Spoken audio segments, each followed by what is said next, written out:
In the summer of 2025, Brucemore commissioned an original musical theater piece, In the Garden, to be performed in Brucemore's formal garden. We recently gathered the playwright and original cast to discuss the production and their experiences. It was a very unique experience. It's not often that you are touching a role for the first time. It's easy, like as an actor, to be familiar with what something has sounded like before, or looked like, in some cases. And here we're working like firsthand, with the director for like what should this look like, and I'm struggling to come up with it. Kind of bringing our ideas to the table. Yeah, I think that was one of the coolest experiences was being actually at the table and reading through it and being able to give input, being asked for input, but also seeing like the music and the lyrics and some of those things come together while we were like it was this organic thing that we were a part of. And that was just really, really cool. Yeah. Yeah. I mentioned earlier that I'm passionate about storytelling. This was story creation Yeah. as it was going on. And so to see that whole process, to see Jason and Gerard, do their creation of this story and then see how you guys all brought your own characters to it. It was the most unique experience I've ever had artistically, Agree. Yeah. for me at least. Yep. Yeah, or to be able to build the character and not have any sort of way of how you think it should be or how it's supposed to be, and to really have that sort of like creative freedom and your input be valued is really cool. Yeah. Well, most of the time it was like, damn, this is a good song. And then when we got outside and started to put it on its feet, it was kind of like, oh, now we have to actually like act this and like put movement as well to it and blocking. And that was a little scarier, but then it kind of, when it all came together, it just really like made sense for like telling the story wise, that we would be singing to each other and not just singing it in here in front of microphones and stuff. Yeah. Well, and the whole process in itself, I think, is unique in that there's nobody that works quite like Gerard does.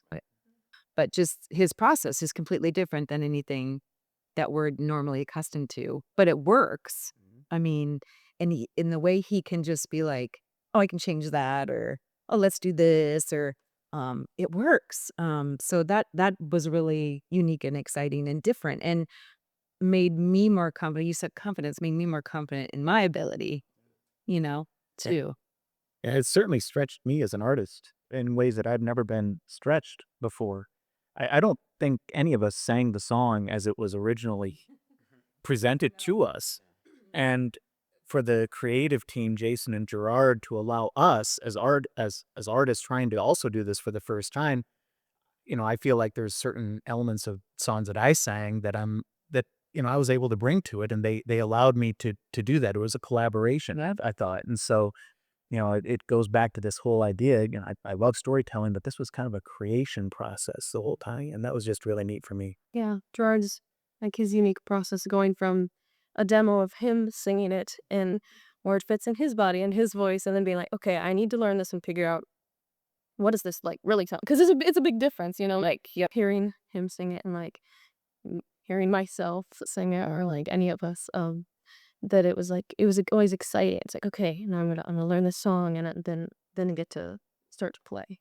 It is a magical feeling. I mean, and that word doesn't even feel good enough. The environment is special though too, because the audience comes in with their coolers and their blankets and their seats, and we go out, and there's no dressing room, there's no fly space, there's no side wings. I mean, Yeah. it's just you and the elements and the people that are all there together in this shared space. It's absolutely gorgeous. I mean, the flowers and the trees, and yeah, I don't know if you guys saw the deer that were out there all the time. I mean, it's just such a special place. It really is a gift. In the real world, these things from concept to production, certainly paid production, takes oftentimes years. They will have people come in to read they'll go off again, they'll rewrite parts, they'll rewrite music, they'll throw away music, they'll go through 4, maybe 5 different sort of sub-performances before the thing's ever up on its feet. And we really, really asked a lot of these guys to do it in such a condensed time frame, even to the point where during rehearsal, we realized that we needed another song. And we wrote another song, and it ended up being the longest song in the show. And, Eloise gets this song and just knocks it out. It was so terrifying and thrilling. It was really something that, from the outside, watching the actors, it was really impressive to watch what they did. And it was such a, like, all of us were like, when can we do this again? Like, this was, afterwards it was like, oh man, I want to, I want to do this again. We want more people to hear it, and we want to be able to, so it was even just the afterwards, like, wanting to continue to tell the story. Yeah. Because it was such an awesome journey. We invested so much in it. Yeah. And then really. Yeah.